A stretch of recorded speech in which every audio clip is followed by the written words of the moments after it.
গতকাল রাত 3:30 নাগাদ, আনুমানিক 3:30 নাগাদ আমাদের মাদক বিরোধী একটা অভিযান পরিচালিত হয়। এটা অ্যাবসলিউটলি মাদক বিরোধী অভিযান ছিল। এই মাদক বিরোধী অভিযান পরিচালনা করতে গিয়ে আমরা গতকাল প্রায় 3:30 নাগাদ আমাদের কুমিল্লা ব্যাটালিয়ন 10 বিজিবির আওতাধীন যশপুর বিওপিতে বিওপি কমান্ডার নায়েব সৈয়দার মাহবুব সাহেবের নেতৃত্বে আমরা একটা অভিযান পরিচালনা করি। উক্ত অভিযানে আমরা আকস্মিকভাবেই কিছু গাঁজা উদ্ধার করি এবং আকস্মিকভাবে ওই গাঁজার ভিতর থেকে আমরা 2টি বিদেশি অস্ত্র এবং 2টি ম্যাগাজিন ও 2 রাউন্ড গুলি উদ্ধার করি।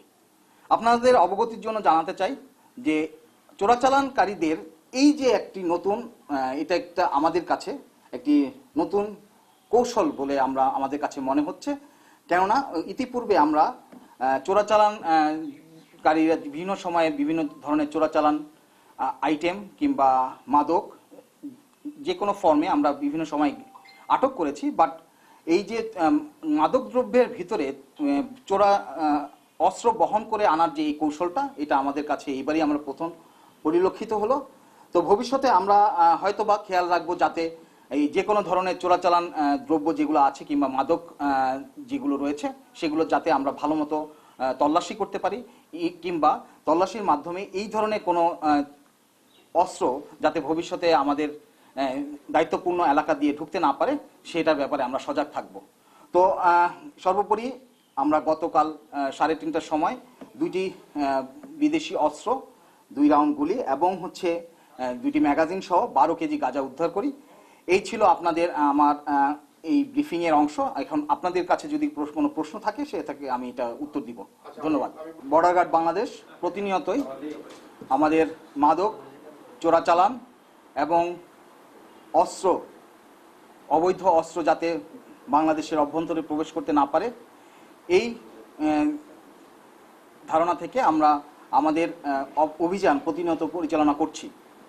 সম্প্রতি আমাদের যে তথ্য ছিল যে বিভিন্ন সময়ে আমাদের পার্শ্ববর্তী দেশ থেকে অস্ত্র চোরাচালানের একটি সম্ভাবনা রয়েছে, সেই সম্ভাবনা থেকেই আমরা বিভিন্ন সময়ে আমাদের এই অস্ত্র বিরোধী অভিযান যাতে আমরা অস্ত্র চোরাচালান ঠেকাতে পারি কিংবা কোনো ধরনের অস্ত্র যাতে বাংলাদেশের অভ্যন্তরে প্রবেশ না করে সেটার ব্যাপারে প্রয়োজনীয় পদক্ষেপ, গোয়েন্দা তথ্য সরবরাহ এবং প্রয়োজনীয় অভিযান পরিচালনা করে আসছিলাম।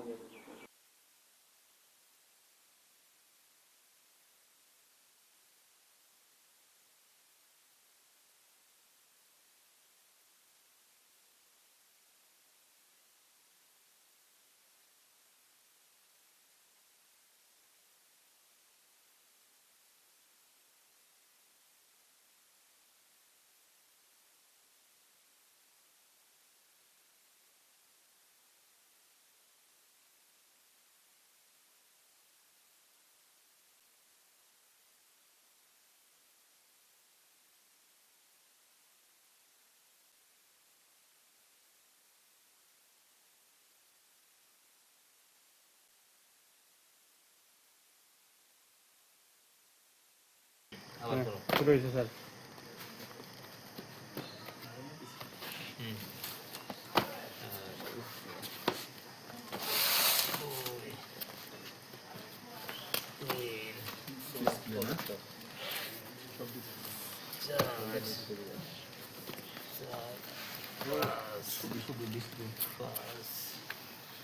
ছয়, সাত,